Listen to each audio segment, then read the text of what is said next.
Salut, bienvenue dans cette nouvelle vidéo dans laquelle je te parle des frais d'agence. Est-il mieux de les avoir à notre charge, c'est-à-dire à la charge du l'acquéreur, ou à la charge du vendeur? Je t'explique tout de suite ça dans la vidéo.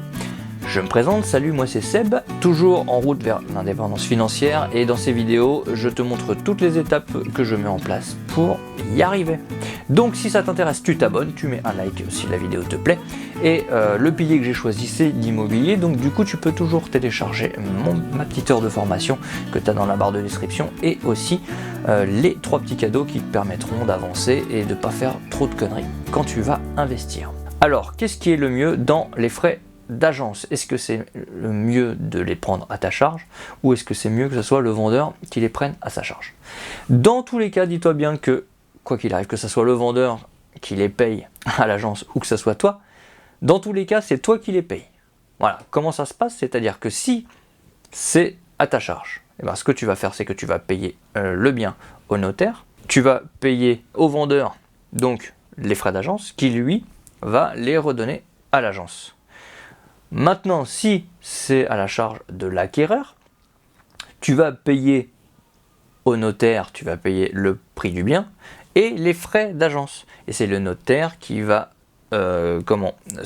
qui va faire en sorte de payer l'agence ou le vendeur, enfin je sais pas comment ça se passe, mais c'est quoi qu'il arrive, c'est le notaire qui va donner les sous à l'agence directement. Donc quoi qu'il arrive, c'est toi qui les payes. Maintenant, qu'est-ce que ça change? Parce que forcément, s'il y a les deux possibilités, c'est qu'à un moment donné, il y en a un des deux qui se fait couiller. Forcément.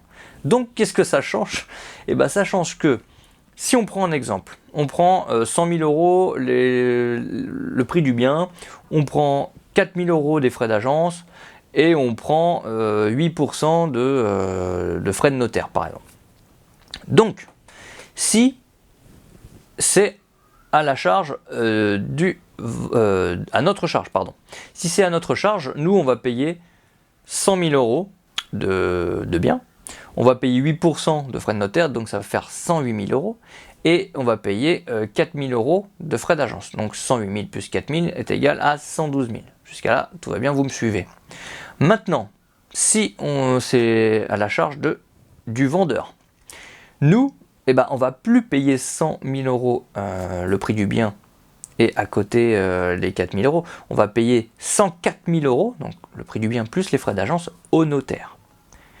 Et du coup, bah, on va payer les frais de notaire sur ces 104 000 euros et plus sur 100 000 euros. Du coup, eh ben, au lieu de faire 8 000 euros de frais de notaire, ça va faire 8 320 euros de frais de notaire. Du coup, eh ben, on va payer, je l'ai noté, ça fait 112 320 euros. Donc, sur ce calcul-là, on se fait avoir de 320 euros qu'on redonne à l'État.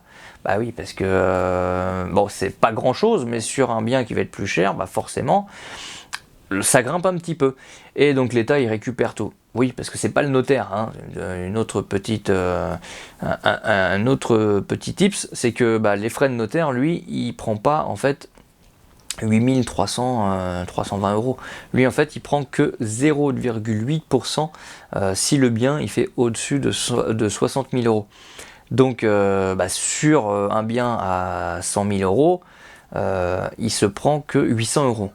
Bon, tu me diras, il s'en fait 10 dans le mois, il est bien quand même. Hein, 10 ou plus, il sera bien quand même. Même s'il va payer des impôts dessus, il sera pas mal. Mais bon, on ferme la parenthèse. Voilà. Donc en gros, on se fait avoir si les frais d'agence sont à la charge du vendeur. Donc essaye de bien lire quand tu regardes tes petites annonces, quitte à choisir des agences où la charge, enfin les frais d'agence sont à ta charge, ça sera quand même mieux parce que tu paieras moins cher. Moi, la réponse que j'ai eue de l'agent immobilier, c'est que apparemment depuis 2 ans, ça se fait de plus en plus à la charge du vendeur, justement pour que l'État récupère un maximum d'argent. Voilà. Donc écoute, si cette vidéo t'a plu, moi j'ai plus qu'à te demander de mettre un petit coup de like, voilà, pour faire augmenter la chaîne, parce que c'est pas facile hein, quand même. Hein. Vous voyez que la chaîne elle grimpe pas beaucoup, hein. Mais bon, on y va quoi, c'est pas grave. Donc, mets un like, abonne-toi, dis-moi que t'es cool dans ta vie et puis on se retrouve bientôt. Allez, ciao.